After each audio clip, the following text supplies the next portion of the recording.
And let's get this Instagram feed up.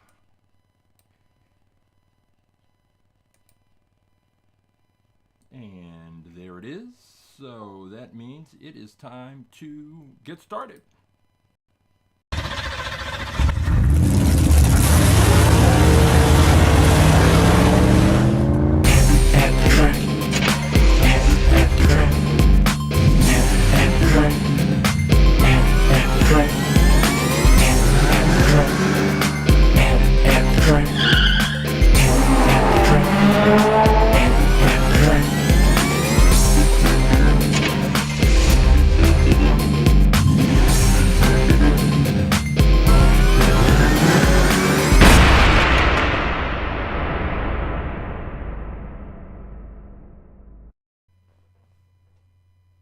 Hey, welcome to AtTheTrack.live. My name is Coach James. I am the creator of and lead instructor for All About Aerodynamics. What is All About Aerodynamics, you ask? Glad you asked, even if you didn't ask. All About Aerodynamics is a science program where I use Hot Wheels cars to teach kindergarten through 6th grade students about a range of science and physics-related topics, including but not limited to friction, force, aerodynamics, drag, lift, Isaac Newton and his 3 laws of motion, kinetic energy, potential energy, elastic force. After we have learned all the science, after we have conducted experiments to drive home those ideas, then and only then do I bring in about 400 different Hot Wheels cars, and each student has the opportunity to select a Hot Wheels car they think would be fastest in a series of races based on everything they've learned in the class. Once they have selected their cars, they test the speed of their cars, they weigh their cars, they check the year the car was manufactured, the materials the car is made from. All of the information that they can observe, they document that in a spreadsheet. After they have done that, then all that's left to do is conduct the experiments, and the way that we conduct the experiments around here is the students set up a 1/64 scale quarter-mile drag strip, and we have a tournament, and they race the cars. They observe how their cars performed. Did their cars perform up to or below their expectations? And if they had the opportunity, would they select that same car again? Or would they make a different choice based on everything that they have learned in the class? In the end, we have fun with Hot Wheels cars and we learn science. What could be better? If you would like more information about our science program, All About Aerodynamics, all you have to do is go to our website, aaAerodynamics.com, or you can follow us on Instagram, AAAerodynamics, and all the information you need is in the bio, and we can discuss how to bring our program to your school, your organization, or your special event.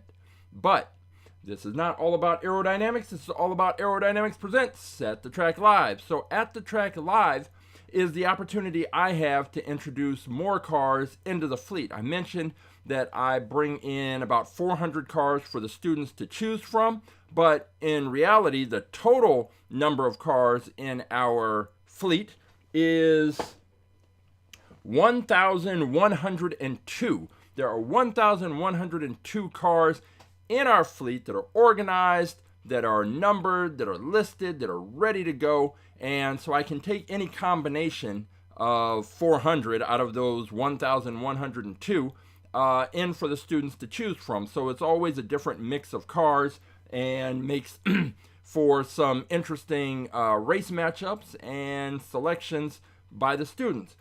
But at the Track Live, I have lots of cars in storage, and the cars that I have in storage haven't been opened, and I can't do anything with those until I have taken a picture, shot a little video, given the cars a number, and put them in my primary spreadsheet. And that was kind of a boring thing to do, so I came up with the idea for At The Track Live, which puts me on a schedule. So every Saturday morning, I'm here, and I go into storage, get some cars out, crack those open, I get my picture, I get my video, and new cars are entered into the fleet.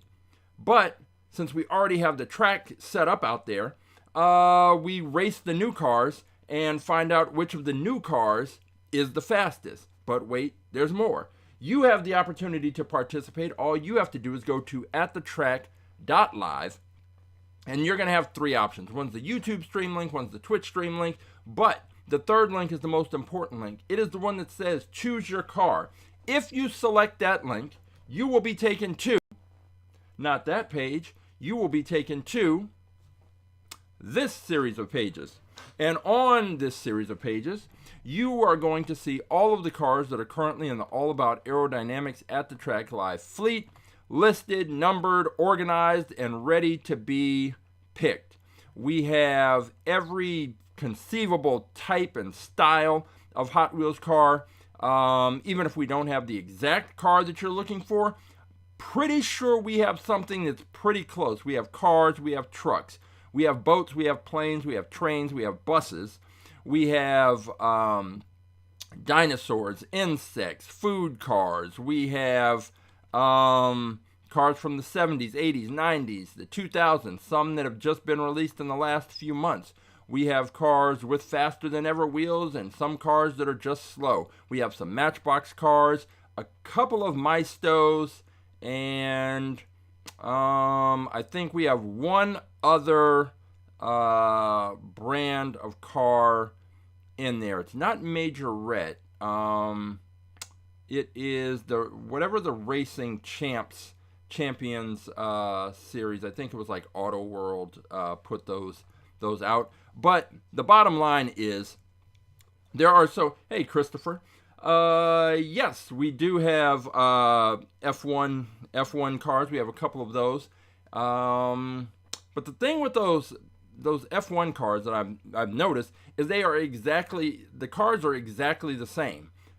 They just changed the livery on there, and so if we have one, we pretty much have them all, and there really isn't much difference. But we have different cars that are sort of F1 inspired, let's say. So right here, we have this one, the F1 Racer.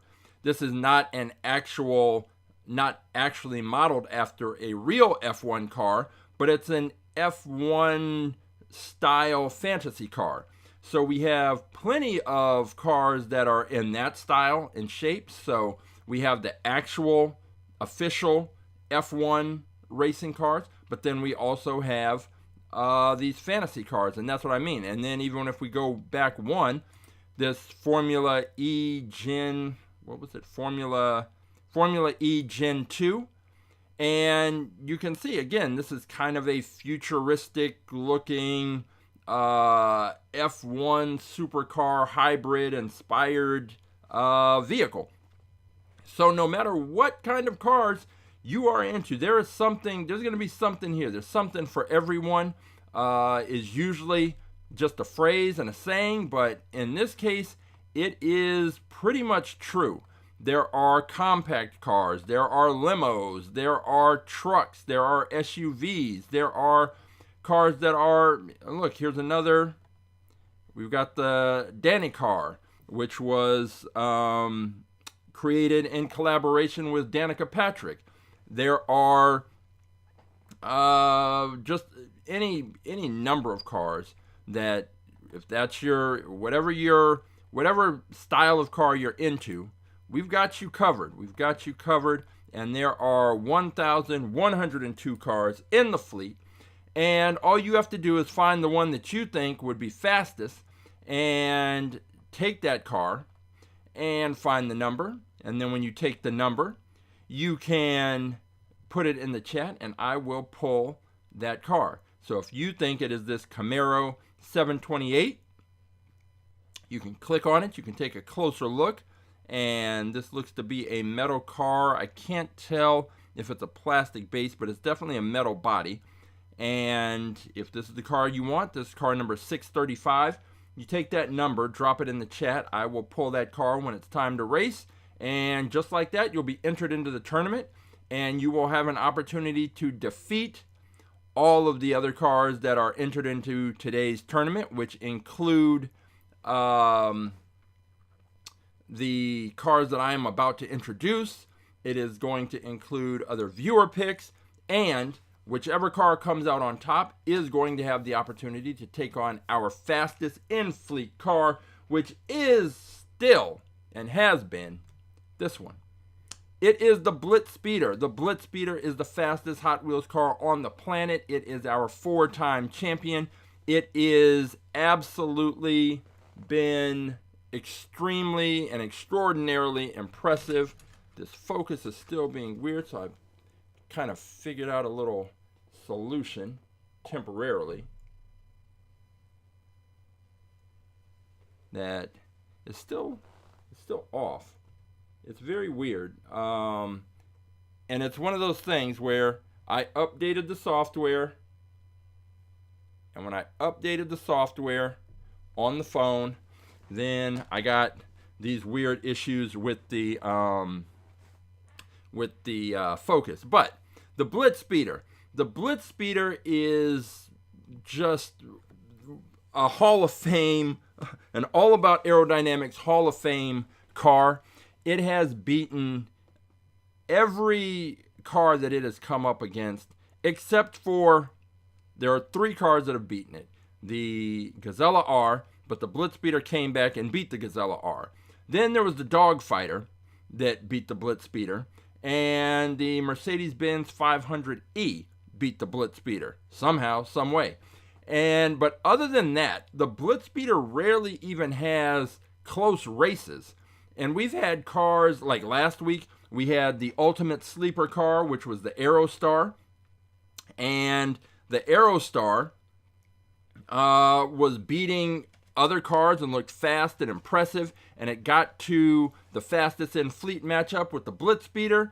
And the BlitzSpeeder absolutely took it apart on the track. We have put the BlitzSpeeder in the wind tunnel. And we know that its aerodynamic profile, it is able to, oh, this might help if I get some more lights on the Champ.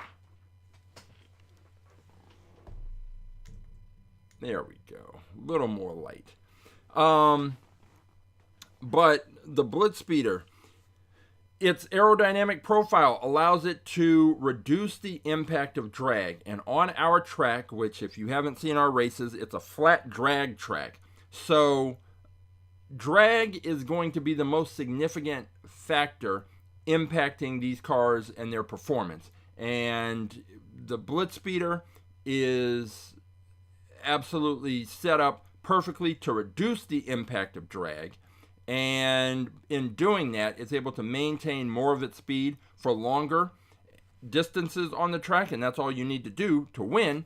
And easier said than done, but we've had cars that have had pretty good aerodynamic profiles. We've had cars with faster than ever wheels, gold medal speed wheels. We've had a range of cars take on the BlitzSpeeder, and the BlitzSpeeder still absolutely comes out on top. And the races really haven't been close. So we really need to find out if a car can be competitive with the BlitzSpeeder. The Aerostar wasn't, it was beaten, and the races weren't down to the wire. But the Aerostar kind of hung in there a little bit, but it's still, the BlitzSpeeder is just a different level of Hot Wheels. Yeah, it beat the Roll Cage. The Roll Cage was our fastest in fleet champion, and the first car that we had that had off-road tires and was able to win our tournament. Usually cars with off-road tires do not do well, and it's usually because they are trucks. But the Roll Cage was very unique in that it was more of a almost like a dune buggy style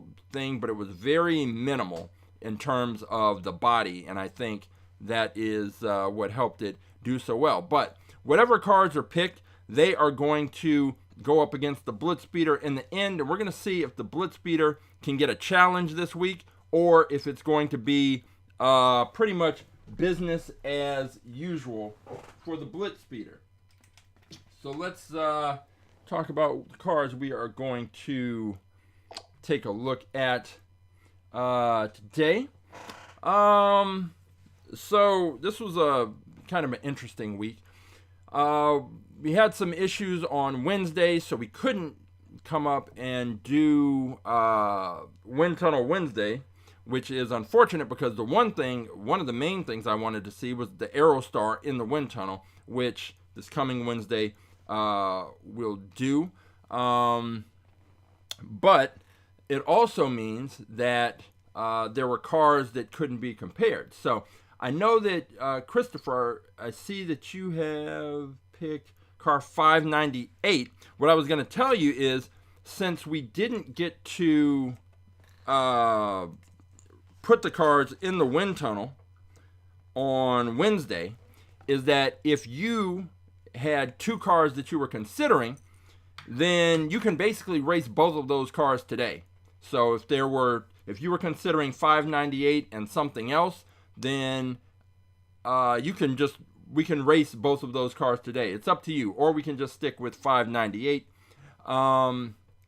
But yeah, so we didn't get an opportunity to check out the Aerostar in the wind tunnel because I'm trying to figure out how this minivan it's kind of got a wedge shape, but it's very unique.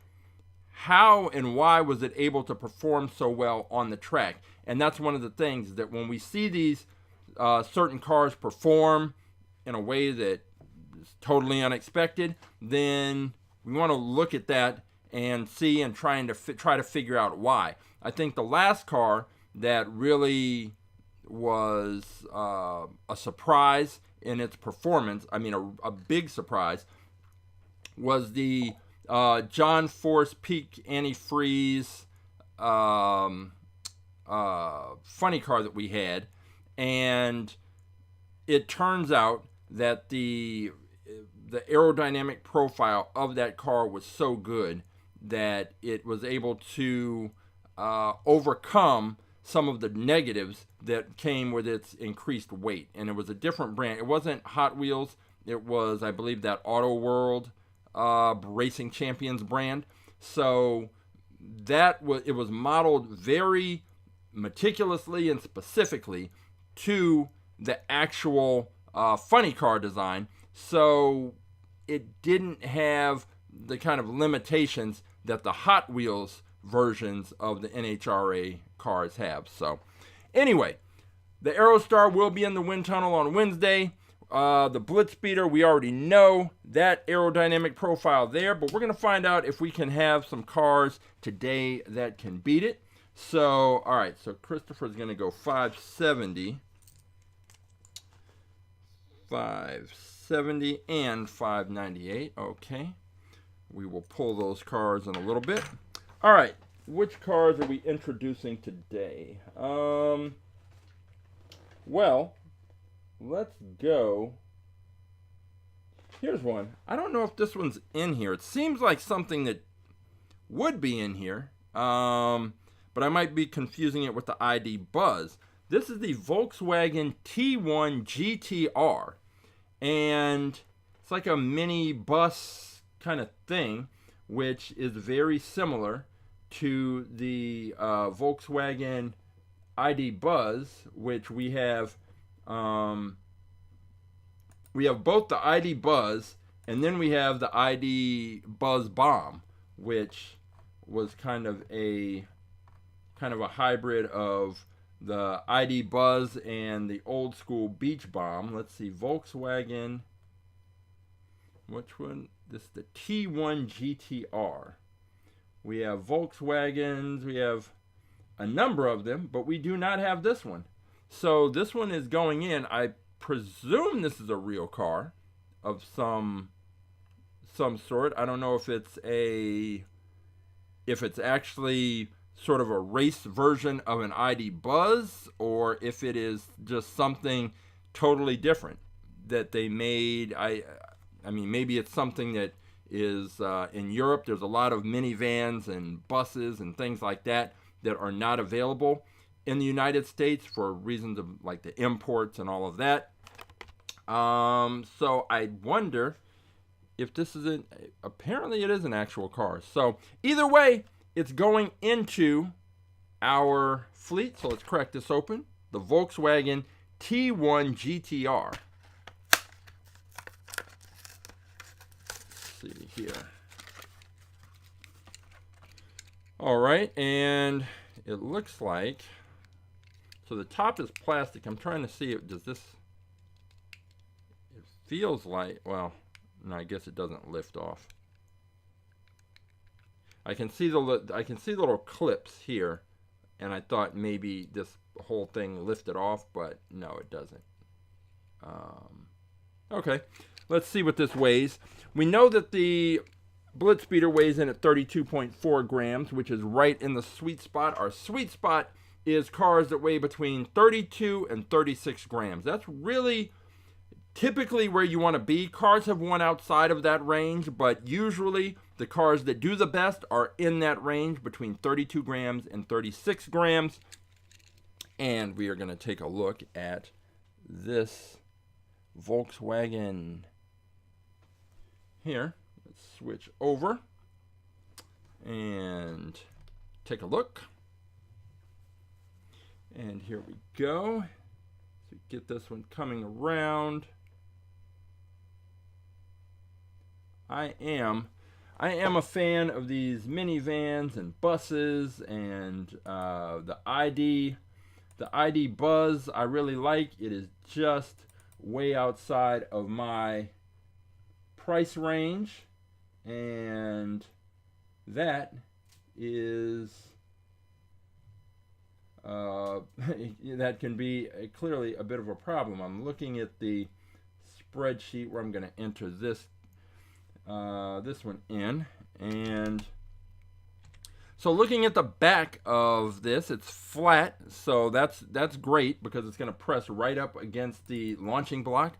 But where it may fall down is the fact that this shape and this design.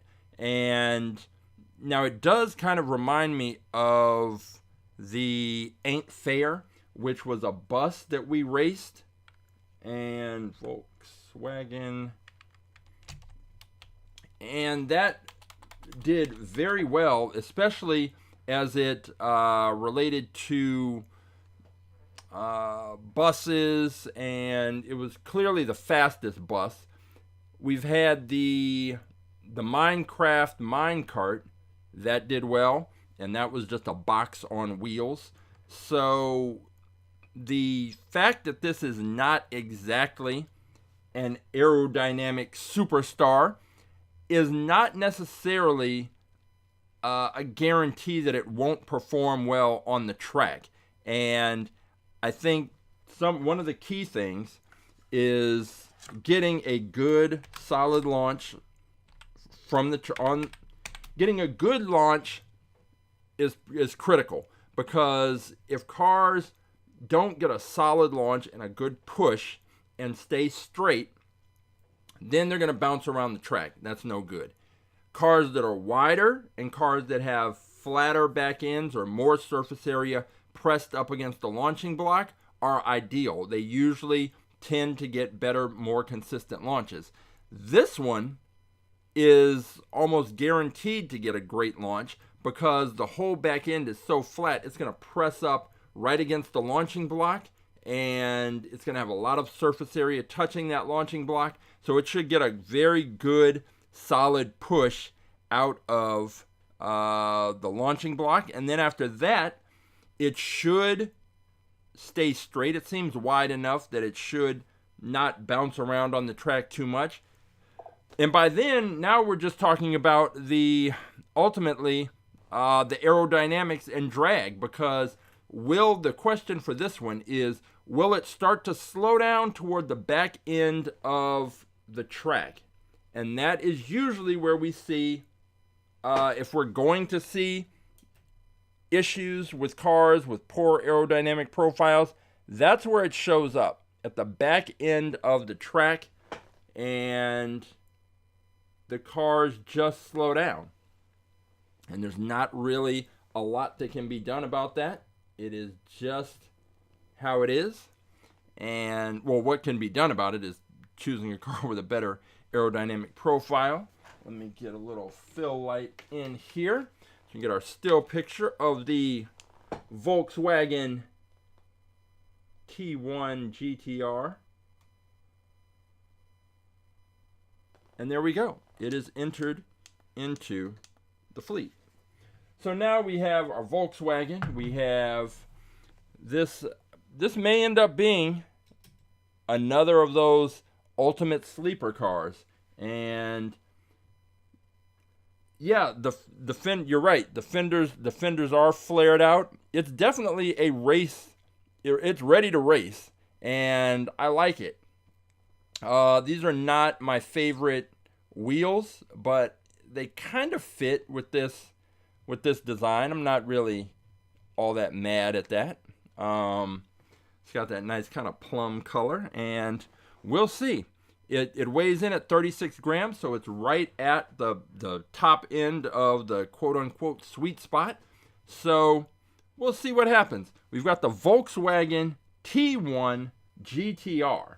So that is the first to go in, and we will see what else we have, what other cars we can introduce. And big fan of Chevy trucks. Do you any in particular? I see, that's the thing. I know I was just looking at, we have a Silverado, but I believe it may be too wide to fit on the track, because like I said, I have a whole big box full of trucks. Oh, let me check the year that this one was manufactured. It was 2018 or 16? 2018. That is just another piece of information that I collect to make sure that we are on track and able to locate these cars if ever they get misplaced or there's some question. All right, next up, let's see. We are gonna go with let's see, is this a Chevy? This is not. This is a Ford F-150, and it's massive. I said I don't have many trucks in the fleet because most of the trucks that I have wider wheels. They're the more modern versions of the trucks, and they have wider wheels. This one does not. This is the Ford F-150, the 1979 edition, and just from the package, this feels heavy. I would guess. I'm going to say this is 40. Let's see, it's plastic base. It's got a metal body, but it feels so heavy. Even the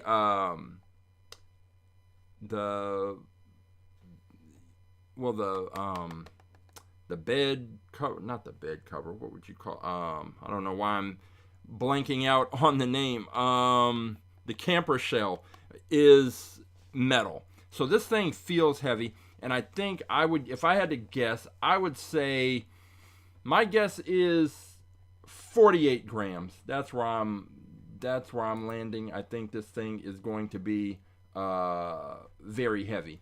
So let's see if I'm right.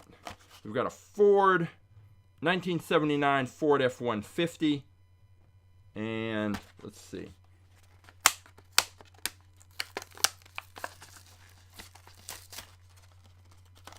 This thing, oh, it's got the old double plastic. All right. Still feels very heavy. First, let me make sure that it'll fit into the launcher. It will. All right, so that's great. Now, let's see. I was guessing, and turns out the camper shell is not. It is plastic. So let's see what this one weighs. I said 48.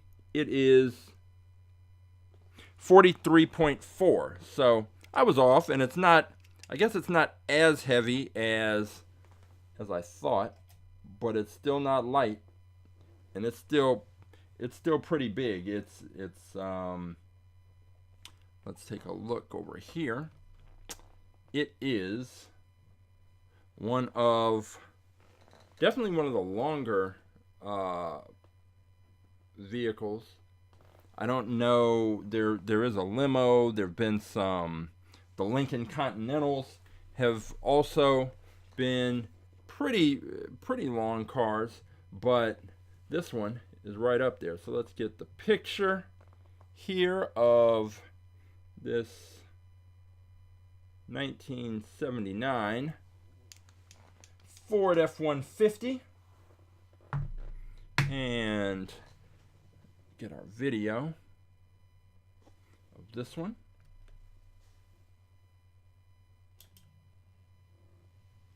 As it comes around. And this is another one that is going to have it's going to get a good launch, no doubt, because it's got a lot of surface area pressed up against the back of, that will be pressed up against the launching block. And that is a positive, that's a plus. But the shape is so, the aerodynamic profile is so poor that I can't imagine this thing doing very well, because it's clearly going to be slowing down toward the back end of the track, and we might not even have to wait to the back end of the track for it to slow down. It may, Ford F-150, F-150, got it. Yeah, we might not have to wait till the back end of the track. It might start slowing down midway through. It's just that grille in the front, so much surface area for the air to be pressing against and having to flow up. And then when it goes over the hood, when it hits that windshield, it's just another vertical surface it's going to slam into. And then you have the overall weight of this thing.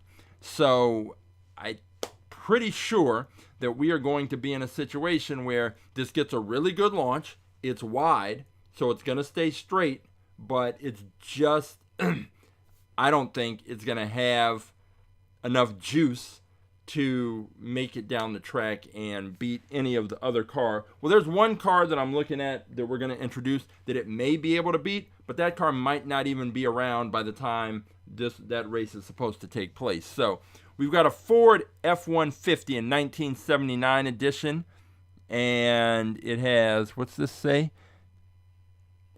Miller Hobbies, California Classic since 1940. And I don't know if that's something they made up for the car, or if that's an actual was an actual company that had something to do with hobby, maybe RC cars. I have no idea.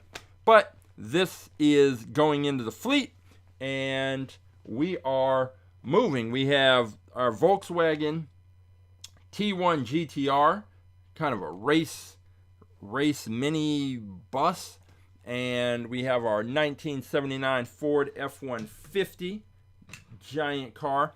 All right, it is time that we, let me check the manufacturing year on this one, is 1999. I will put that into the spreadsheet. Okay. All right, so we've had a couple of interesting picks, a big truck and a mini bus, race inspired, but it's still a bus. All right, let's get into some cars and see. Actually, you know what? No. Perfect. I didn't plan it like this, but here is what we have. So we have a 1979 Ford F-150. Old school as it gets. But I just picked up this one, the Ford F-150 Lightning Supertruck. This is clearly race inspired and race ready, and so we're going to have a F-150 showdown, and we're going to find out if 1979 can take out this Ford F-150 Lightning Supertruck, which is, there's some information on the back. Born in 2024 in Dearborn, Michigan, designer Ford. You won't find this F-150 Lightning at dealerships. This prototype EV Supertruck was built for hill climbs, packing 1,400 horsepower and 6-phase motors. It triumphed at the 2024 Pikes Peak International Hill Climb and the 2025 Goodwood Festival of Speed Hill Climb. So this is, a prototype and apparently a one-off. But we've got it here. This diffuser, wait till you see this diffuser. It's wild. The Ford F-150 Lightning Supertruck. This is first things first. Let me make sure that it fits.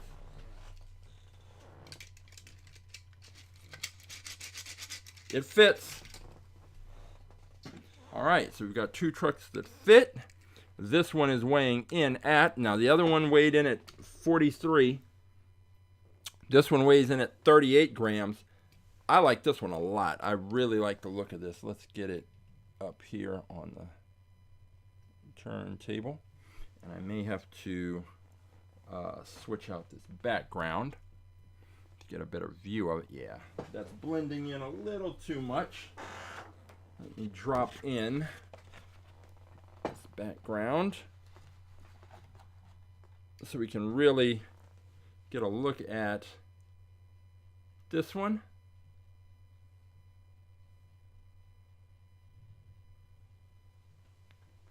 And here we are, the Ford, let me get it lined up properly. The Ford F-150 Lightning Supertruck. And this one is, I like this a lot. I mean, there's a lot going on, a lot of additions. That giant wing in the back, the huge splitter, and watch when it comes around. Look at this diffuser. It is pretty wild. This is a pretty big departure from the 79 F-150. So look at this diffuser. It's huge. It's just like a big arch in the back. But I'll, after it goes through and I take my picture, I'll show you something else on this one. And we are, this thing is wild. But as a truck, it still has the huge, so that splitters will drive that air up and over the vehicle, but the grill is still huge, that frontal area that the air is just going to slam into initially. So, I think this will be able to beat the 79 pickup, but beyond that, I don't have extremely high hopes, but we'll see. We'll see. This is exactly why we have to race. I said the same thing about the Aerostar, or something very similar, and the Aerostar ended up being an incredible car, and it was our sleeper car last week, ultimate sleeper. And now we've got this one, this Ford F-150 Lightning Supertruck. And with a name like Supertruck, I mean, you've got to come out and perform on the track. You can't call yourself the Supertruck and go out in the first round. That would be a little pathetic. But when we look at the back, the diffuser, so you see, like on most cars, this would be the diffuser here. But this one also, like you can see, those channels, those fins that basically help direct the air. But then it goes into this huge, just arc channel. It's very interesting. And this is another one that I can't wait to put into the wind tunnel. Then when we look at the back end, when we talk about getting a good launch, look at that wing. It's wide, it's elevated. We have something else that we've noticed is that cars that have the wing at the same level at the roof line tend to get very solid launches, and the performances are pretty good. Also, the back, it's just flat. It's going to press right up against the launching block, and I expect this car to get a very good launch. But just like the other truck and the bus, I think that drag is going to get to this thing, and it is going to slow down towards the back end.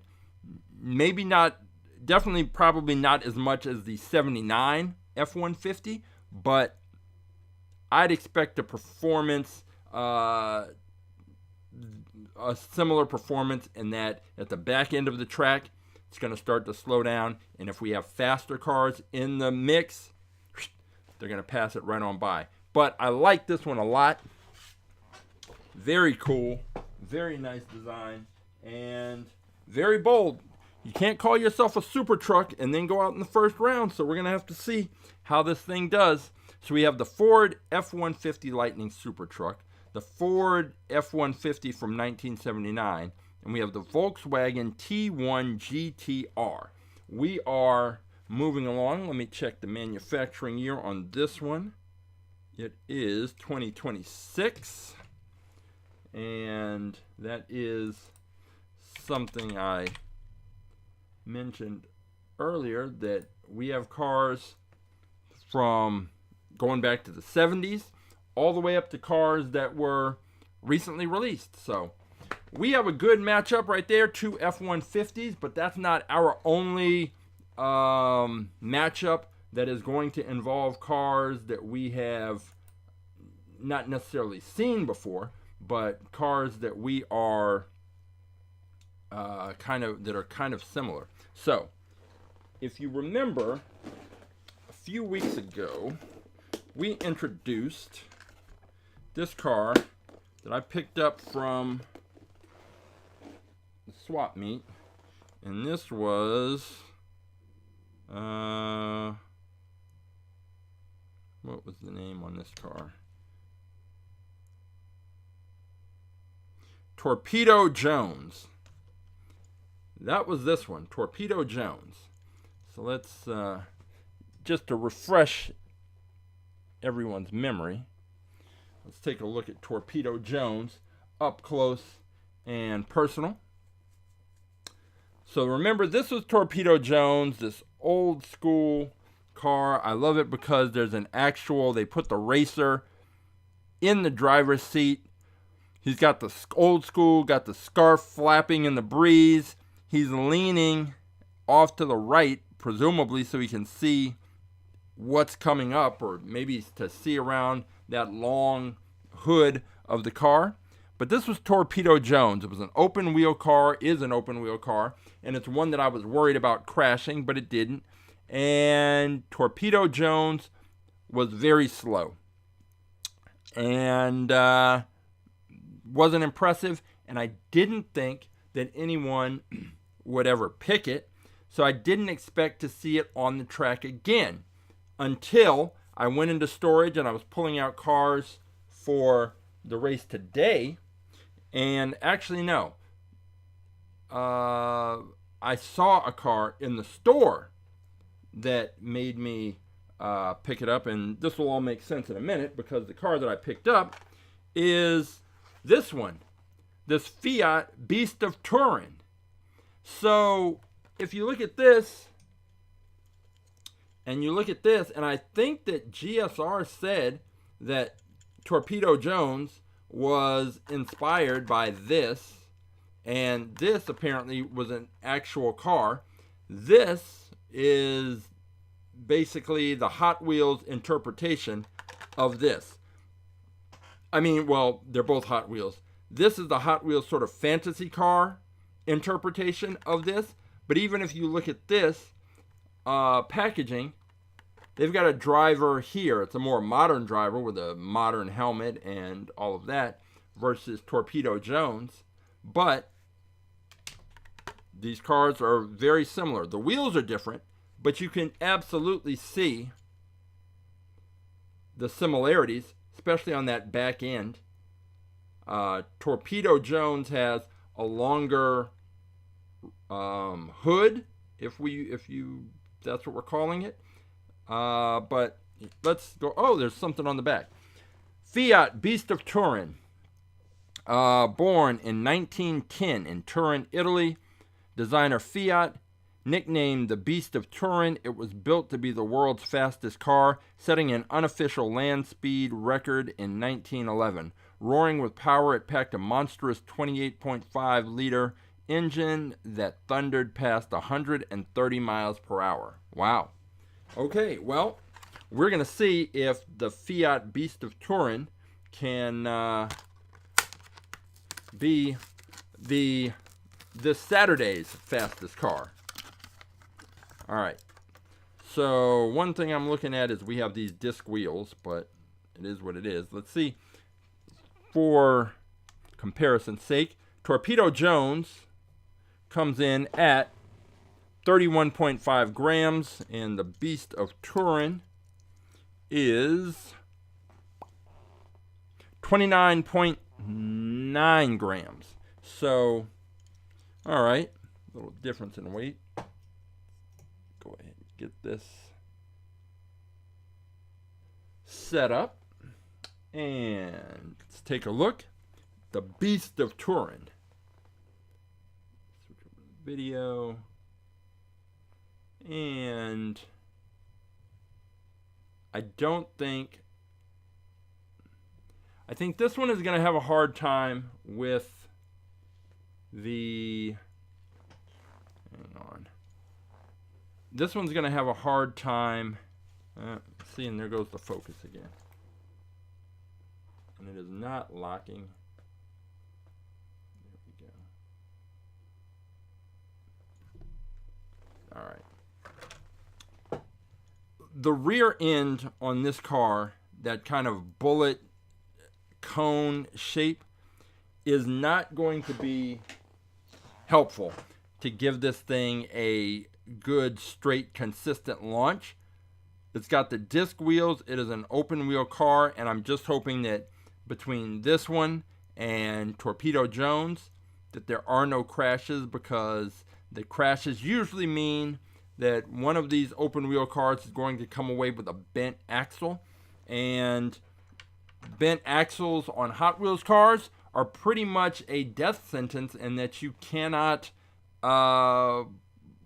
race after that. If the axle's bent, you can't race. Now, GSR sent me this axle straightening tool, but I just had a busy week and really still haven't had a chance to really sit down and watch a YouTube video that explains how to use it. But we may need to use it if something goes wrong with this Fiat Beast of Turin. And I don't, let's see, 11. Car number 1106. The Fiat Beast of Turin. All right. And I just need to get a still picture. But it's got those disc wheels, and we had the Formula Solar do well with the disc wheels, and so my kind of bias away from these disc wheels doesn't really seem to matter, because a car with disc wheels performed extremely well on the track. So disc wheels don't automatically mean a loss. They just mean that it's going to be an interesting performance. So let's get still picture, and we're gonna see. I don't know which is likely to come out on top, the Beast of Turin or Torpedo Jones. I mean, we haven't seen the Beast of Turin on the track yet. We have seen Torpedo Jones, and Torpedo Jones' performance was not impressive. And I think I was calling him Turbo Jones on the episode, but you know what I mean. And so now we have the Fiat Beast of Turin. We have, that is going to take on Torpedo Jones. I don't see a manufacturing year on here, so I will have to look that up. But we are going to, we'll have an interesting set of races. Was there a year on here? No, there was not. No information for the Beast of Turin. We've got kind of an odd lineup today. It is made, we have the two F-150s, we have the more modern Supertruck version, and then we have the 1979 edition with the camper shell. We have the Volkswagen minibus racer. We have the Fiat Beast of Turin, which is going to take on Torpedo Jones, because the cars were clearly, the Hot Wheels version, which is Torpedo Jones, was inspired by the Fiat Beast of Turin. So that is going to be an interesting matchup there. But I really don't see, I think so far it looks like we're going to have interesting matchups. But the question is, will we have any cars that can compete against the BlitzSpeeder? Let's see, what else do we have here? Let's go with, we'll go with, how about, oh wait, the Rocket Oil Special. Oh, this one, I pulled this, and this is the Rocket Oil Special, which I'm almost certain we have one.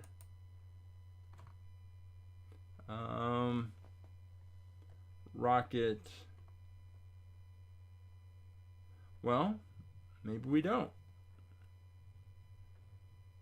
We have a Rocket Fire, a Rocket Box, and somehow Rocket Oil Special. I feel like we have something like this, but maybe it's under and has a different name, because I've definitely, I mean, the design of this car, I've seen this before, but it's not listed, so this is it. This is the Rocket Oil Special. I'm pretty sure we have one of these, but I don't know. Don't see it listed, so this one's going in.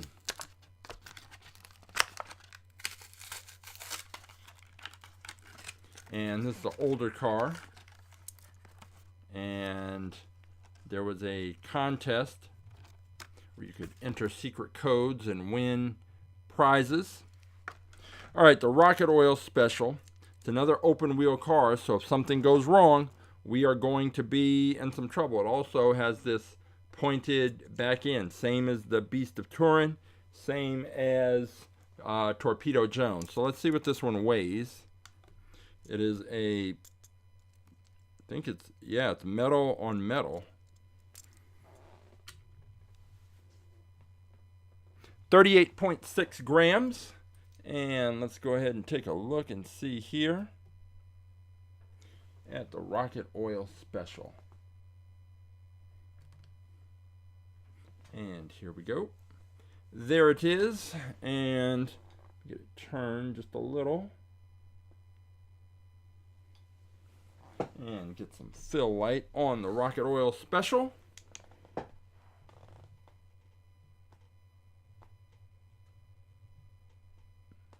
And there it is. Now to get this video.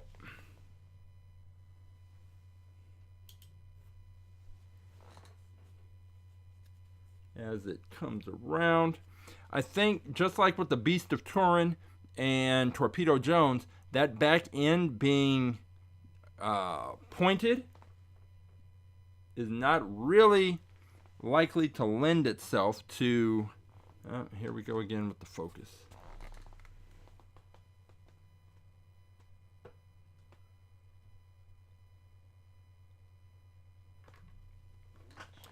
I don't think it's going to lend itself to good launches.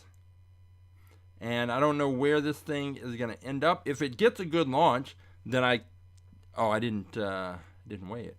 But if it gets a good launch, then perhaps, and I think, looking at those tailpipes, trying to see if they stick out at least as far as the nose on the back. But nope. That is still going to be our single point of contact, is the point of that curve at the back of the car. And we're going to see how that affects its performance. Another open wheel car that I'm just hoping can stay on the track. This is car number 1107. This is the Rocket Oil Special.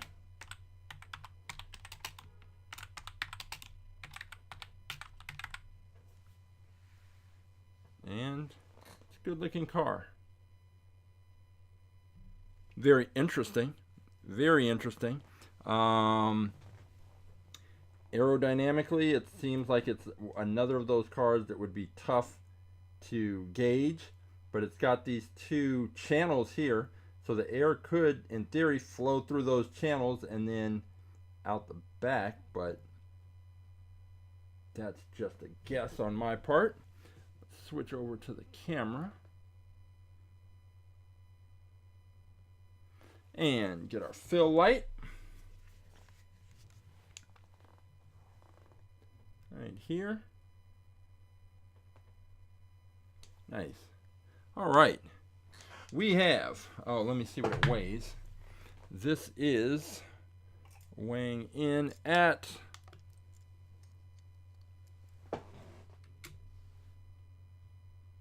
38.5 grams. So we have the Rocket Oil Special weighing in at 38.5 grams. We have the Volkswagen T1-GTR, the Ford F-150 from 1979, and the Ford F-150 Lightning Supertruck, the Beast of Turin, and the Rocket Oil Special. So we are pretty much set up. Let me double check. 1, 2, 3. Okay. I am going to, let's see. I think we will go with one more, which is going to be this one. I don't think we have this little miniature Batmobile in the fleet. We very well may, because we've got so many Batmobiles. Let me check the year on this other one. The Rocket Oil Special does not have the year listed. I'll have to look that up. Let me see if we have this mini classic TV series Batmobile.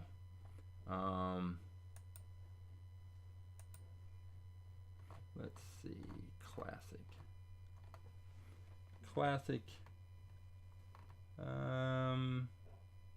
We have a classic Coupe. Oh yes, we do have one. It is car number 595. Let's go ahead and take a look at that. See, I presume it's not purple. Car 595. All right. 595. We do have a lot of Batmobiles. Oh, there it is. And I like that one better. Not necessarily with that lime green, but the fact that it's black, and that's true to the actual TV series Batmobile versus this kind of Halloween high school high Ghoulmobile version, which will now become a prize car that some student will have the opportunity to win. So, all right, no Batmobile. That means that we're going with the Rocket Oil Special, the Beast of Turin, the Ford F-150 Lightning Supertruck, and the Volkswagen T1-GTR, and the 1979 Ford F-150, in addition to the cars that Christopher has selected. So I am going to go and pull those cars, and then we'll see what happens on the track. So I will be back in, shouldn't take me too long to grab those cars. It's going to say 5 minutes. It's not going to be 5 minutes, but I will be back.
All right, I have. Oh, hey Virgo, how you doing? All right, so Christopher has picked. So because I was not able to get up here on Wednesday due to there was a power thing, and then the internet was like not working properly, so it was a mess. It should be, I think everything's straightened out, but it was unfortunate timing. But usually Christopher would have two cars that he would put into the wind tunnel, and then based on the aerodynamic profile and what he observed, then would make a selection. So I said earlier that since I couldn't figure out, no problem. Better late than never, and we're here regardless. And the episodes are always available. If anyone wants to go back and watch any old episodes, they are on our YouTube channel under the live tab, and they have time codes, so you can just jump to whichever part of the episode you want to see. But so Christopher, instead of having selected from one of two cars on Wednesday, since we weren't here Wednesday, I told him, hey, we'll just take both of your cars, put them in the track, and it will increase your odds of finding a car that can possibly take out the BlitzSpeeder. And I think he may have one that, and looking at the lineup today, I think one of his cars in particular is going to be there at the end. So one we're looking at, the first one, is this Lotus Elise, and it weighs in at 34 grams. And let's go ahead and take a look at this right here. The Lotus Elise, I feel like this was one that was considered, because I think we had this one in the wind tunnel, and so it was one that was being considered but didn't get selected. And it is fine. I don't see anything wrong with this. I think the aerodynamic profile would probably be pretty good. I'm looking at the back end, and I like that wide, flat back end is going to press up against the launching block. So that should ensure that this thing gets a very consistent launch at the very least. And then after that, it's kind of up to the car. And we will see what exactly it's got in the in the area of being able to maintain its speed toward the back end of the track, and that's usually where you want to look. If a car, unless a car gets a bad launch, presuming a car gets a good launch, what you want to see is it going to maintain its speed at the back end of the track? If it does, then it has a shot. But anytime you see a car start to slow down at the back end, or it looks like it's catching cars at the back end of the track, it's not a good sign.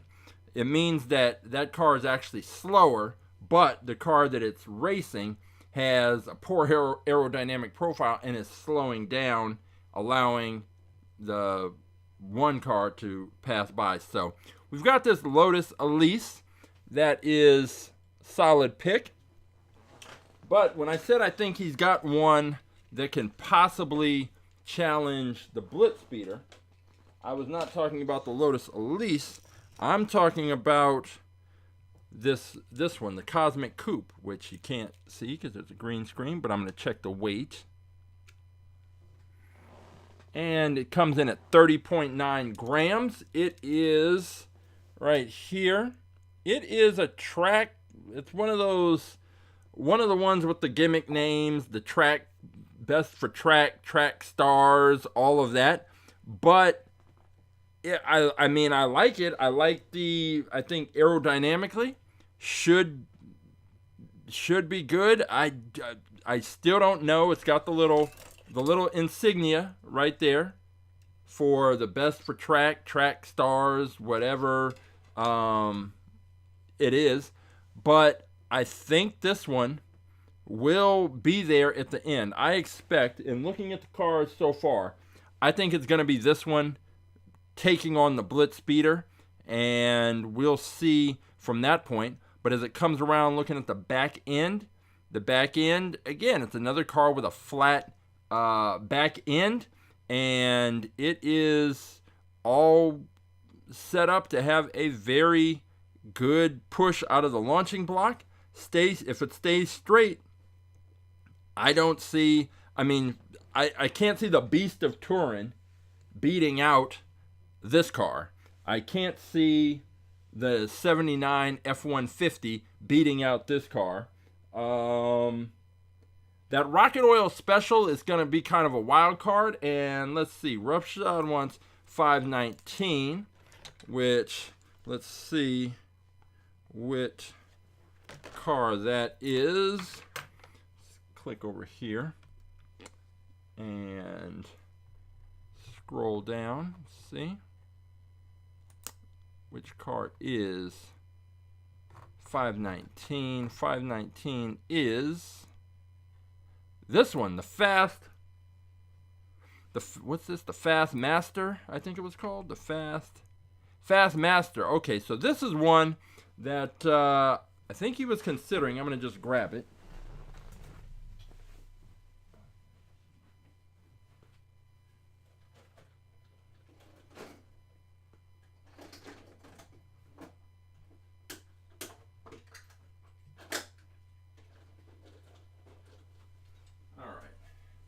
I think this is one that, it definitely is one that, well, first let me check the weight. So the weight on that, Cosmic Coupe, 30 grams. This Fast Master weighs in at 37 grams. And let's go ahead and take a look. Close-up look. This one. So it is a metal body. All that red is metal on a plastic base, and it's definitely unique. It looks like almost I see a little bit of kind of Jaguar and Corvette mashed in there with like a station wagon-y hatchback kind of situation. And I don't know, that this thing on the top, this to me seems like that's going to be the problem. But it's not it's not. It's definitely going to disrupt the airflow. I remember when we put this in the wind tunnel, and then also this area right in front. It just the air was definitely getting trapped here, and then it would flow up over the top and around the sides. But it was just that you could see right in this area that there was like this turbulent air, and it was a little something strange was going on. I don't know, but we will see. Yeah, the X factor. We don't know.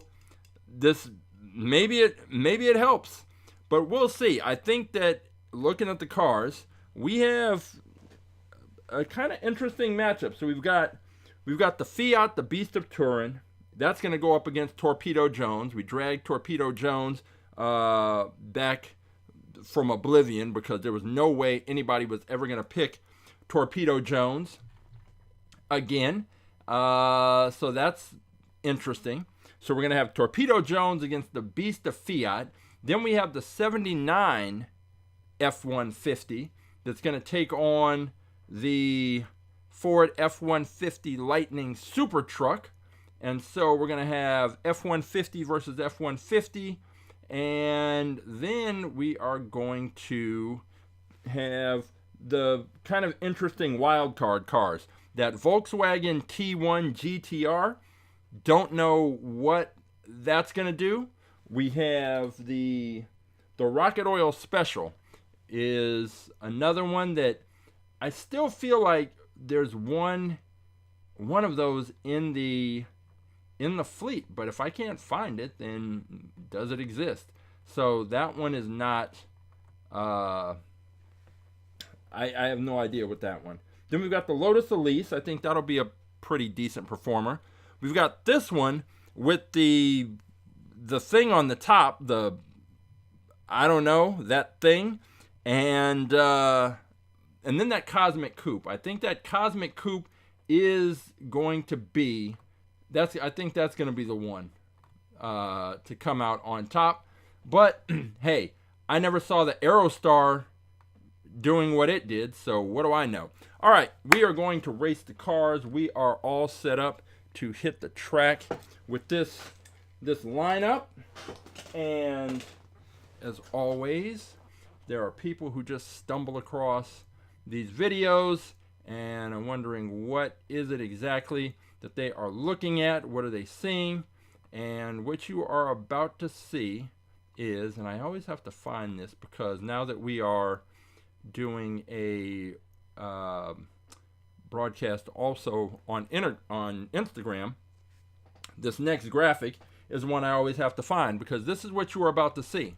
You are going to see our 3-camera track view, and the cars are going to start in the launcher at the top of the screen on the left. I'm going to give a countdown, 3, 2, 1, race. I'm going to hit the switch. The cars will come firing out of the launcher. They will go from top to bottom. They will pass out of the bottom of the screen on the left. They will show up at the top of the screen in the middle.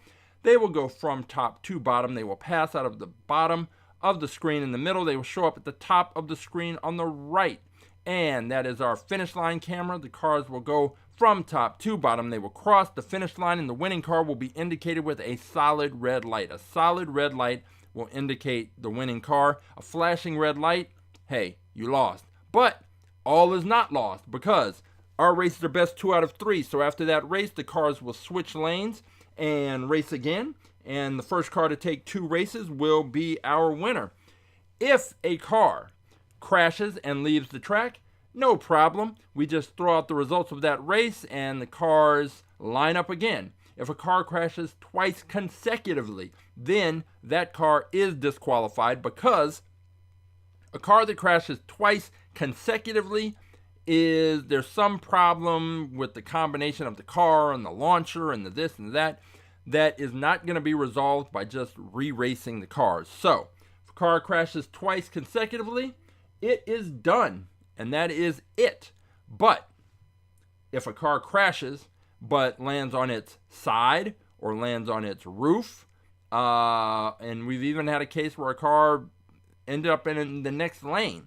If a car doesn't leave the track, then that's just a loss. So if your car is going to crash, if the car you're rooting for is going to crash, you want it to crash and leave the track so that you can get a restart of the race and have an opportunity to actually win. So with that being said, all that's left to do now is gather up these cars and head over to the track. So I will see you over there in 30 seconds.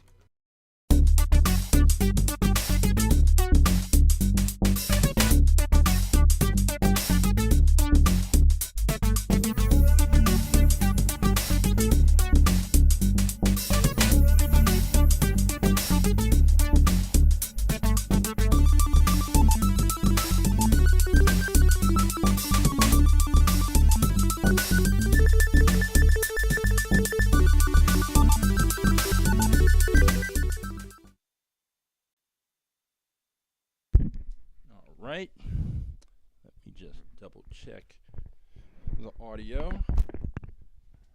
Untangle some of these cords. And 1 2 1 2. Yep, we are good. All right, we have some interesting matchups. I think the one that we're going to get out of the way right from the jump is the Turbo Jones Beast of Turin matchup. That is highly anticipated. Like I said, when we raced, I think I keep saying Turbo Jones. It's Torpedo Jones. When we raced this the first time, let's see, and because of Torpedo, the driver's sticking up in Torpedo Jones, so we're going to need our hybrid cover, because that car's a little too tall.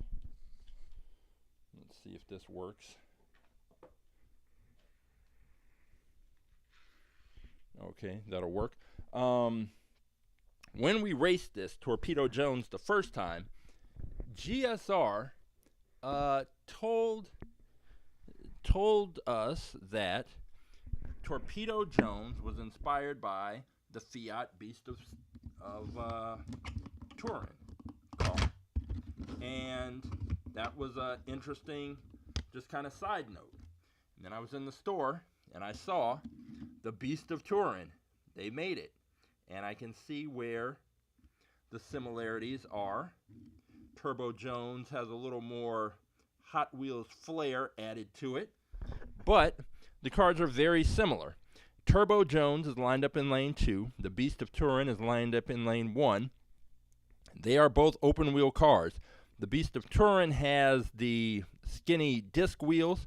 Torpedo Jones has standard Hot Wheels wheels, but they are both open. So all I want is for these two cars to stay on the track. Here we go, race 1. Beast of Turin in lane 1. Torpedo Jones in lane 2. Race 1.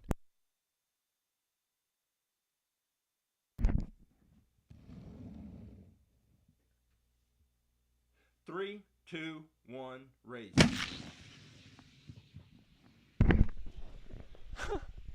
The Beast destroyed Torpedo. I think when I believe it was Roughshod picked the Formula Solar months ago, and that was the first car with these disc wheels that had actually performed well on the track. And I think that changed my perspective on these cars with the disc wheels. So I used to kind of think, it's got disc wheels, no chance. Now, no. And this Beast of Turin, that was a fast run, not just because it was racing slow Torpedo Jones, but it was fast under any circumstances. So here's race 2. We've got the Beast of Turin in lane 2, Torpedo Jones in lane 1, race 2. 3, 2, 1, race. Oh, look at the Beast. Is the Beast going to come back? Almost. All right. So the Beast of Turin was a beast on the track. Torpedo Jones got blown up and is going to head back into obscurity, because there is almost certainly no way anyone will ever pick that car. So I didn't think we'd see it again on the track, but there it is. All right, next up, might as well, since we're doing these kind of head-to-head matchups of sorts, might as well get the Ford F-150 situation worked out. And we have the Ford F-150 Lightning Supertruck versus the 1979 Ford F-150. Now let me see which cover will be necessary for these cars. We might just be able to go double tall cover. That's so far so good. Yep, double tall. All right, we are going to set up the F-150 Lightning Supertruck in lane number 1. This is a good-looking car. Now, one thing that's interesting is the wing on that car, which I thought would be an advantage because it would press up against the launching block. The wing is actually taller than the launching block, but it doesn't matter because the back end of this pickup truck is flat and pressed up right against the launching block, so it still has a lot of surface area touching. Whereas the 79 F-150, it's only the bumper that's touching. It's not the tailgate that's pressed up. So it's only the bumper, so it's only getting contact with the launching block at the bottom, right where the bumper is. So we'll see how that works out. 79 Ford F-150 lane 2 and F-150 Supertruck in lane 1. Race 1, here we go.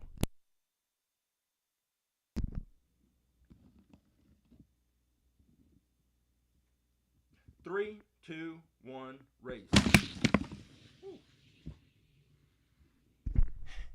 The Supertruck exploded into the barrier and flew back into my face. So we will set those two up again. The regular F-150, the 79 version, did its job, went down and completed the race. But this other one, this Supertruck, that's one I wasn't expecting to crash, especially not like that, but it should be okay. Those things happen. So let me grab the 79. I am still pretty impressed with that beast of Turin. That might be this week's Aerostar. That might be the sleeper of the week. So let's see. All right. Getting these cars lined up again, we have the 79 F-150 in lane 2. We have the Supertruck in lane 1, race number 1. Here we go. 3, 2, 1, race. Okay, so the Supertruck took it, but the Supertruck had the lead. And, I mean, kept the lead and won the race, but it was losing ground toward the back end of the track. And it didn't lose enough ground quickly enough for the 79 to catch it, but it was worth noting as we go down. I think the Supertruck should be able to beat this 79. But the question is, if you look ahead, is that going to be a problem? Are we going to see the Supertruck beaten in a situation where it starts to lose speed and gets caught at the back end? We'll see, but we're not there yet. Supertruck is now in lane 2, 79 F-150s in lane 1, race 2, here we go. 3, 2, 1, race. And the F-150 Supertruck takes the win, and it was not, I mean, it won, but it was not an impressive win. It was, I mean, I guess you just need to win. It's not, we don't calculate style points. You just need to win. So it won, and just win, baby. So, all right, we have the Beast of Turin moved up. We have this one. All right, now let's see.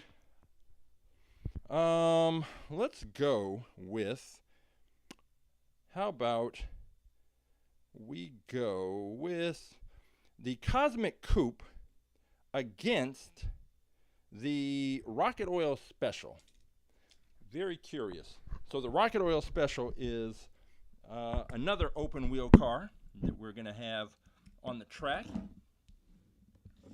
I'm still thinking we have some kind of car that's very similar to this Rocket Oil Special, but hey, if I can't find it, I can't find it. So the Rocket Oil Special is lined up in lane 2. Christopher's Cosmic Coupe, which for some reason I think is going to be the car that comes out on top today, that car is lined up in lane 1. Race 1, here we go.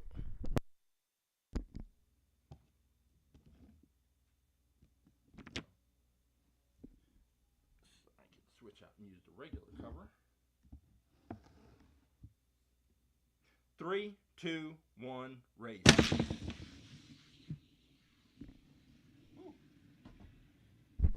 Okay, so the Cosmic Coupe took that.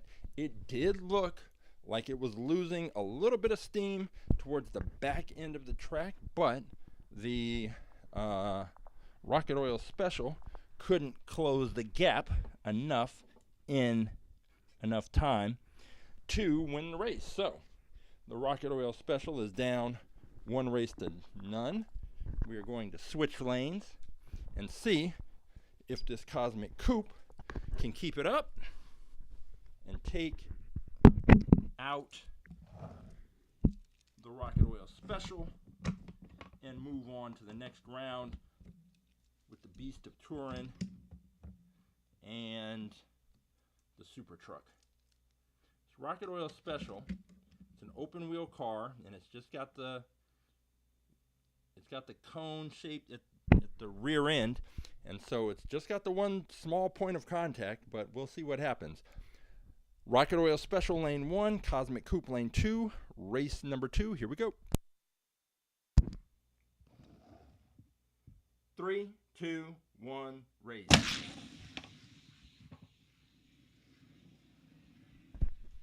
That was a close race. The Rocket Oil Special did the same thing. It was closing the gap, which means that the Cosmic Coupe was losing a little bit of steam.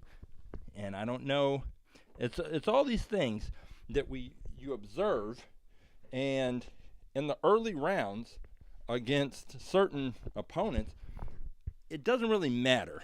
I mean, it matters, but it's just kind of something that you make note of, like, okay, the Cosmic Coupe's slowing down toward the back end. It's not good, we know that, but it didn't hurt it. When we get to the later rounds, when you're racing the absolute fastest cars of the week and potentially the BlitzSpeeder, then it matters. All right, so let's go. I want to see this Fast Master against this Volkswagen T1-GTR. And does the GTR need? The GTR can use the standard cover, it looks like. Yeah. Okay, so this is going to be the Volkswagen T1-GTR versus the Fast Master with the thing on the top that Roughshot has said that's the X factor. We're going to see. Will the Fast Master need an X factor to beat the GTR? Let's find out right here.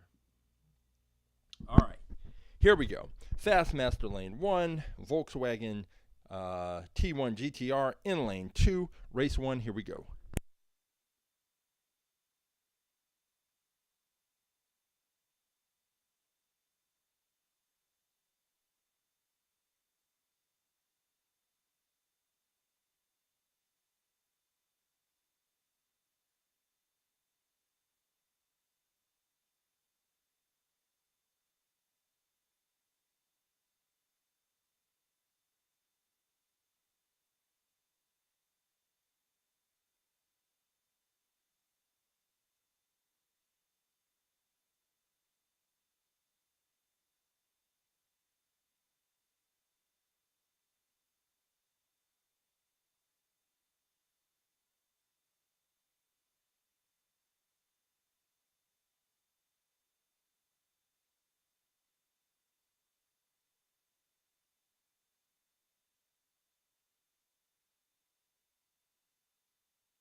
Oh, I am sitting. Thanks for. I just looked up. Yeah, I didn't hit the switch on the microphone. So here is what happened. The Fast Master had a weird launch. It came out. It was up on its front two wheels and then kind of turned to the side a little bit, and then it got back on the track, but by that time the GTR had already taken off and was near the finish line. The problem is you can't have those kinds of stumbles when you're in a race against faster cars, and if the Fast Master, it's got to get a solid launch. If it gets another weird launch, it's going to lose this race. So we're going to see now. We have the Fast Master in lane 2. We have the Volkswagen T1-GTR in lane 1. Race 2, here we go.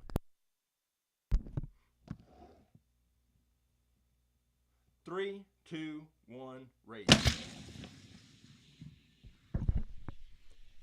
That's interesting. So the Fast Master got a good launch this time. Good solid launch, and it was moving down the track. It was in the lead, and right around the halfway point, it started to lose ground, and the Volkswagen gained ground and beat it. So it may have been a situation where that X factor ended up being the L factor, because it may have been responsible for the Fast Master losing that race. It just started to have a slowdown on the back end. If it had been able to maintain its speed, it would have been fine, but it couldn't, and that's how it goes. All right, we are going to go with the Lotus Elise, Christopher's other selection, against, let's go Lotus Elise versus Beast of Turin and see what we've got in this matchup. Now, the Beast of Turin, I believe, oh no, it can use the standard cover. So we're going to have the Beast of Turin in lane 2. That was it was an impressive run when it beat out smashed Turbo Jones. We're going to see if it can do the same to this Lotus Elise. Trying to get it lined up here properly. Doesn't really want to stay in position. It's got the disc wheels and just trying to get it to stay in place, which it does not seem ready, willing, or able to do. All right, come on. Let's see. And it's important with these cars, especially a car like this that only has one small point of contact with the launching block. It really is important that it is there. Okay. All right. We have the Beast of Turin in lane 2, the Lotus Elise in lane 1. Race number 1, here we go.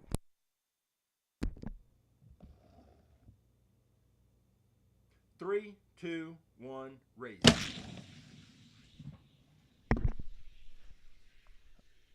This Beast of Turin is looking good.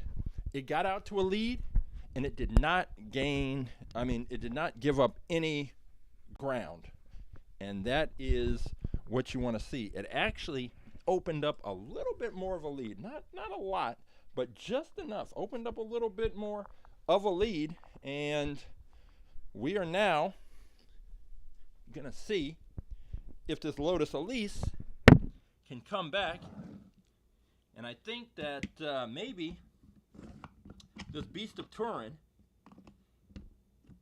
after it took out knockoff Jones, now it has set its sights on taking home the title. All right, we have the Lotus Elise in lane 2. We have the Beast of Turin in lane 1. Race 2, here we go. 3, 2, 1, race. Well, the Lotus Elise is not ready to go home, not ready to leave in a sweep situation. So we are going to have a third race, our first race 3 of the day. The Lotus Elise took that one, and we are going to find out if Christopher is going to have 2 cars in the semifinals. So let's see here which of these cars is going to move on. We've got the Beast of Turin back in lane 2. We have the Lotus Elise in lane 1. And having the same issues with this Beast of Turin. Got it. All right, Beast of Turin lane 2, Lotus Elise lane 1, race 3. Here we go. And the Beast moved.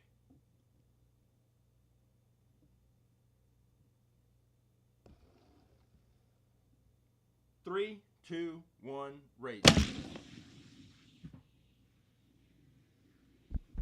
Wow.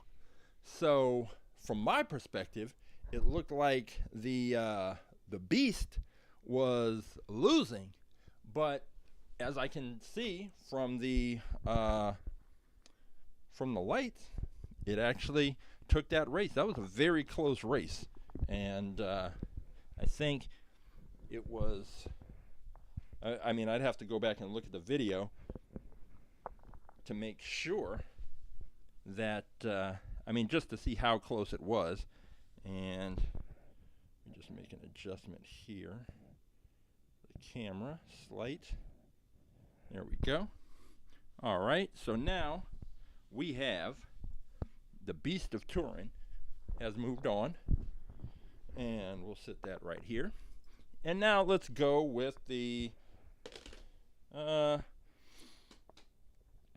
we'll go with the Cosmic Coupe versus the Supertruck. And the Supertruck was very questionable in its matchup. I saw some things that I don't think are going to work out in its favor. Let me just, got to use the hybrid cover. I don't think it's going to work out. Well, here's the thing. I don't think that the Supertruck is even going to have a lead. I think the Cosmic Coupe is going to beat it out of the gate and down the track, and this won't be really much of a contest. I think that toward the back end of the track, the Cosmic Coupe is going to open up a lead because the Supertruck is going to start to slow down. It's got all those attachments and different gimmicks on it. It's got the huge splitter, the weird diffuser, the giant wing. It's got all the things, but in the end, it's still a pickup truck, and we're gonna see what happens. Supertruck is in lane 2. Cosmic Coupe is in lane 1. Race 1. Here we go.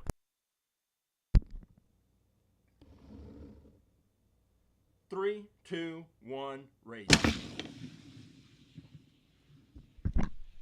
And they were a little even at the beginning.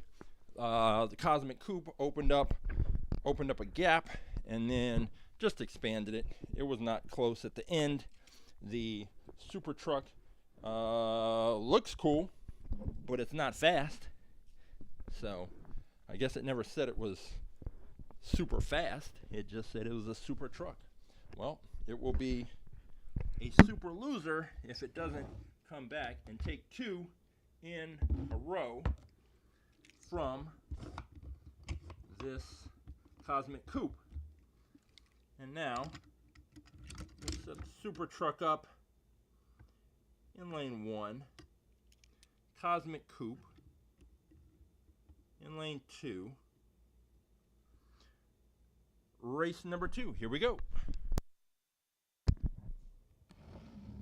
3, 2, 1, race.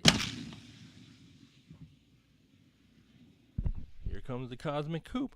Supertruck made it competitive, but it was not close, if that kind of makes any sense. So good race, but the Supertruck maybe fast for a truck, but it's not fast. It's not Draftnator fast. So there is that. All right, we're down to 3. We have the Cosmic Coupe, and now we're going to have the Beast of Turin and the Volkswagen T1-GTR racing to see which of these cars is going to challenge the Cosmic Coupe in the finals. So let's see what we've got. We have the Beast of Turin in lane 2.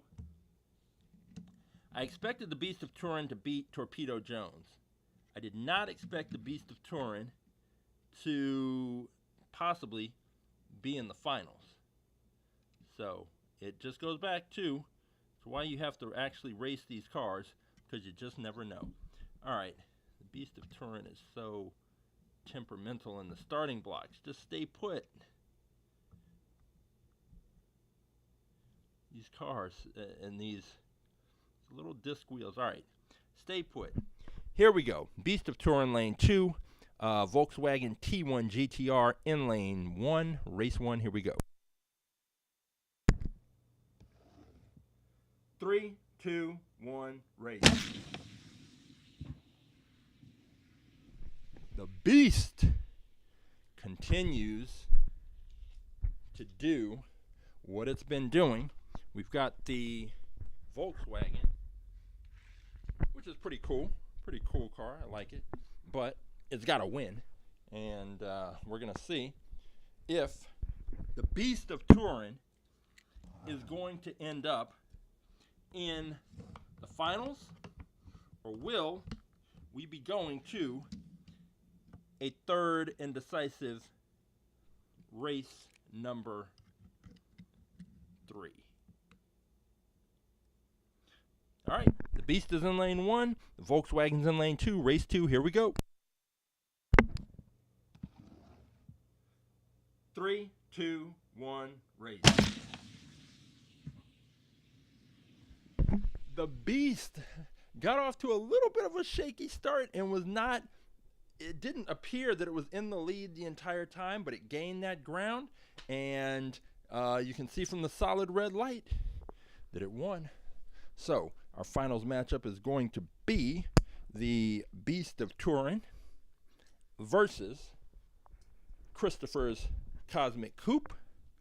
I think with that Volkswagen, the lack of aerodynamics or the poor aerodynamic profile did it in the end, because it couldn't maintain enough of its speed to take out the Beast.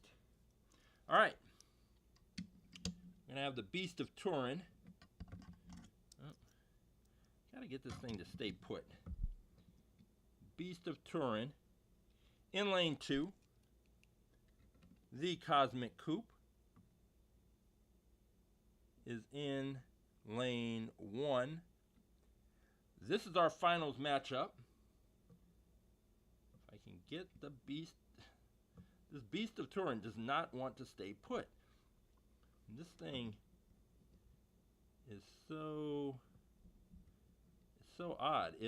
I press it up against the launching block, and then it rolls forward just a little bit, but that little bit is just enough to kind of throw it off. All right, here we go. Beast of Turin, lane 2, Cosmic Coupe, lane 1, race 1, here we go.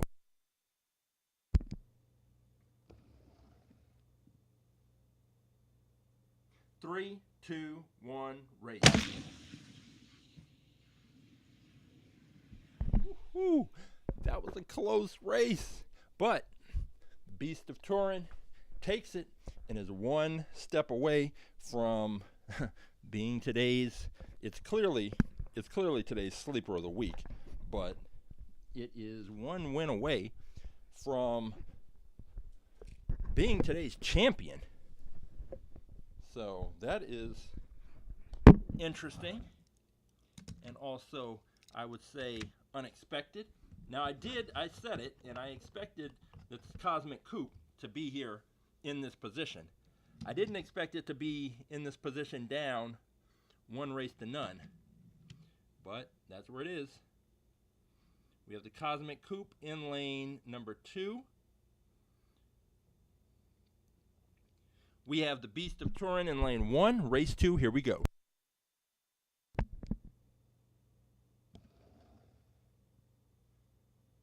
Three, two, one, race.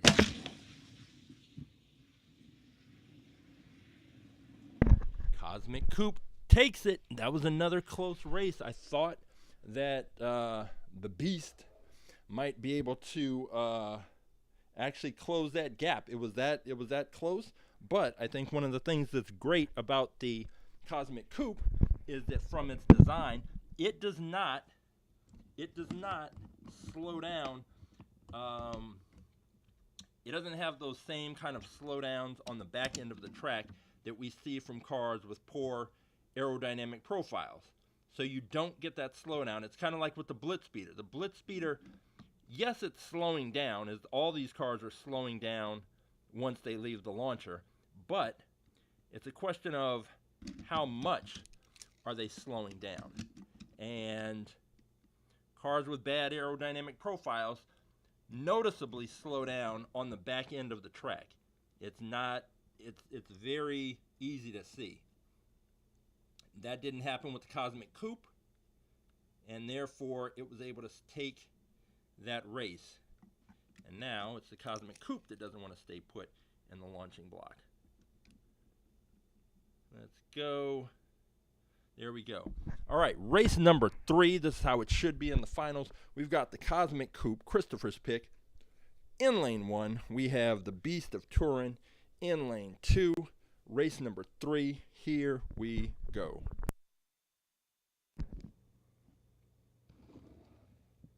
Three, two, one, race.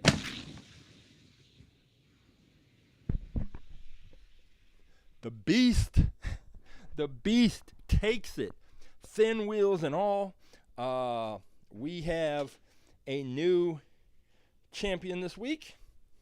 It is the Beast of Turin. The question is, will we have a new fastest in fleet champion? Can the Beast of Turin, with its impressive performance, beat out the BlitzSpeeder? This would be, again, totally unexpected. I said this last week when the Aerostar made it to the finals and won the tournament and took on the BlitzSpeeder, that if one of these cars, the Beast of Turin or the Aerostar, had beaten the BlitzSpeeder, that would be the upset of all upsets. We have the Beast of Turin in lane 2. We have the BlitzSpeeder in lane 1. Race 1, here we go. Fastest in fleet title on the line.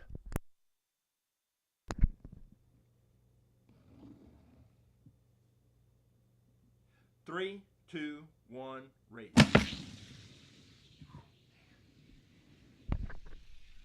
I mean, this is just wild. For as good, I mean, the Beast of Turin has looked outstanding. It's had a great race, a great series of races. It's been on top of its game. It's been beating cars. It's been a surprise hit. And then you line up against the BlitzSpeeder and you find out you're just a regular car. But it was only one race. We are going to line them up again, switching lanes, and see if it makes a difference. Can the Beast of Turin do anything to even, like, that wasn't even competitive, like, not even a little bit.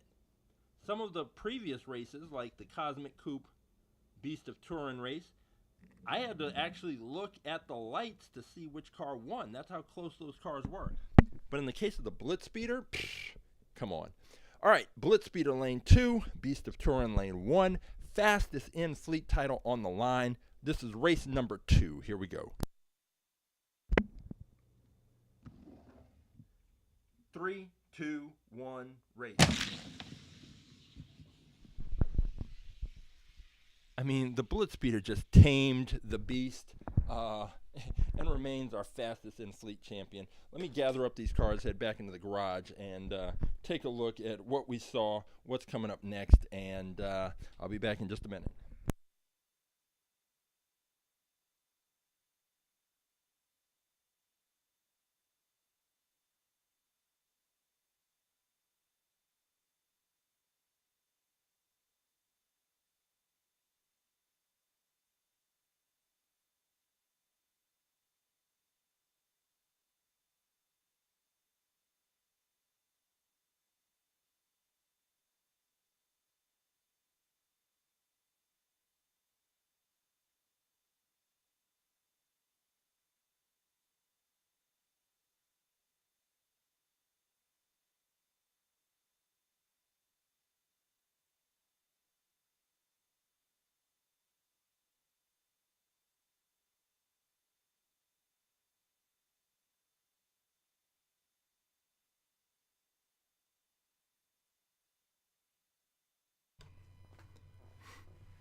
It is the BlitzSpeeder. Can't stop, won't stop. It is still our fastest in fleet champion.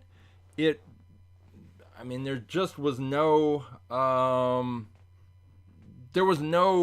question about it. It's just that fast. And as I mentioned before, we're no longer even talking about trying to have a car that can beat the BlitzSpeeder. And here we go with the focus thing again. We're not talking about beating the BlitzSpeeder. We are talking about just be competitive. Can a car be competitive and give the BlitzSpeeder at least something to think about? But the answer seems to be no. And the BlitzSpeeder just continues to destroy car after car after car. But today we did happen to find another car. If you take the BlitzSpeeder out of it, because the BlitzSpeeder is on a total level by itself, somewhere out there in the atmosphere. But we did find our sleeper of the week was this one. It was the Beast of Turin. And this car was today's champion, and it was much faster than expected. I was thinking that because it only has this one little point of contact, that it was going to get weird launches and not be consistent. It was pretty consistent. It was consistently fast, consistently performed well, and it was enough to get it to the finals against the BlitzSpeeder. And then the BlitzSpeeder took it out, but the disc wheels made no difference. This car was right there, and it also came in and took out Torpedo Jones with Torpedo, and the Torpedo Jones car was slow when we raced it a couple of weeks ago, and it was equally slow today, but it was made to look even slower because of the performance of the Beast of Turin, which GSR had explained that when we raced Turbo Jones, that Turbo Jones was based on the Beast of Turin. And then I stumbled across and found the Beast of Turin. And the Beast of Turin, the originator, the original, came in and got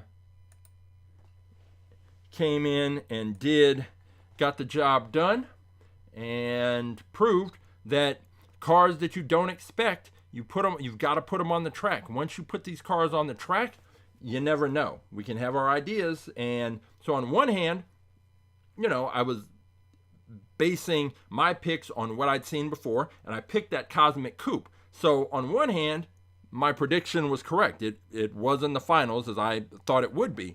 But no way did I ever think that the Beast of Turin was going to be the other car that it would face. So that is why I love racing these Hot Wheels cars, because you just never know. And this is, in fact, it is absolutely 100% what we do.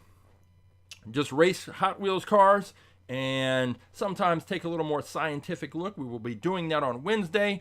Hopefully, I don't expect to have any of the same issues as this past Wednesday, so we'll be up here. We've still got to get the Aerostar into the wind tunnel. We've got to get this beast of Turin into the wind tunnel and probably look at that versus Torpedo Jones and see if there's some difference we can see there between those cars.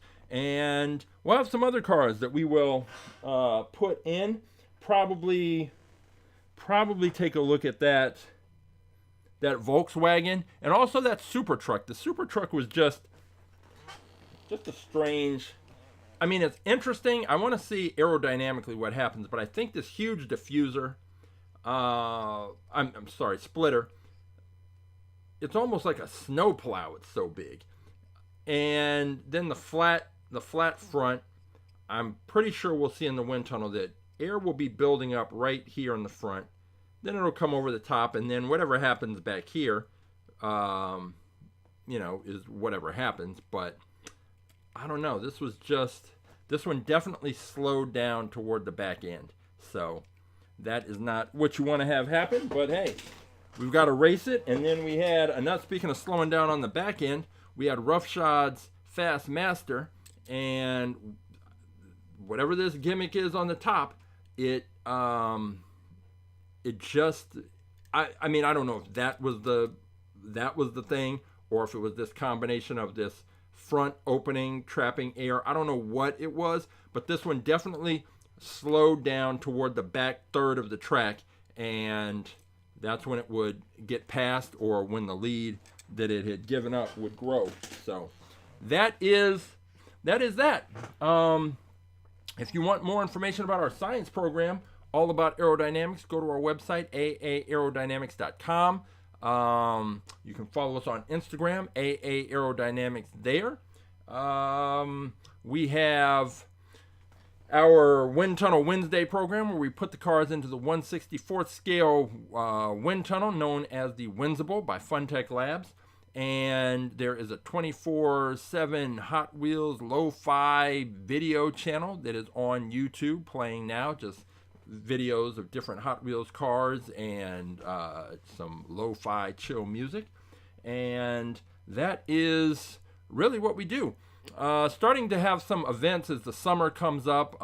In a couple of weeks, we'll be doing a Juneteenth event where we're going to be having a booth with racing, with Hot Wheels racing, and that is, I believe, on a Saturday. So that's in a couple of weeks, so probably won't be up here then. I'll try and see and do a live stream from the event because it will be the first time with this new setup.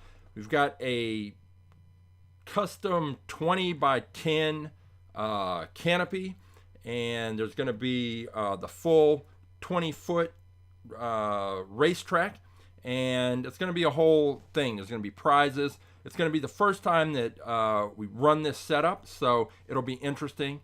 But I'll let you know when that's coming up. But otherwise, we will be back here next Saturday, racing Hot Wheels cars, adding to the fleet. We're now up to 1,000.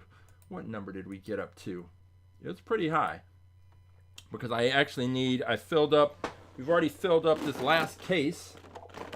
This is completely filled. And we need another one. So I am going to say, where are we at? We're at 1,107 cars, and we've got a lot more. So that is what we do. I appreciate you watching. And again, old episodes are on YouTube, and that is that. So until next time, for All About Aerodynamics, Wind Tunnel Wednesdays, the 24/7 lo-fi channel, all of that, I am Coach James, and until next time, I will see you at the races.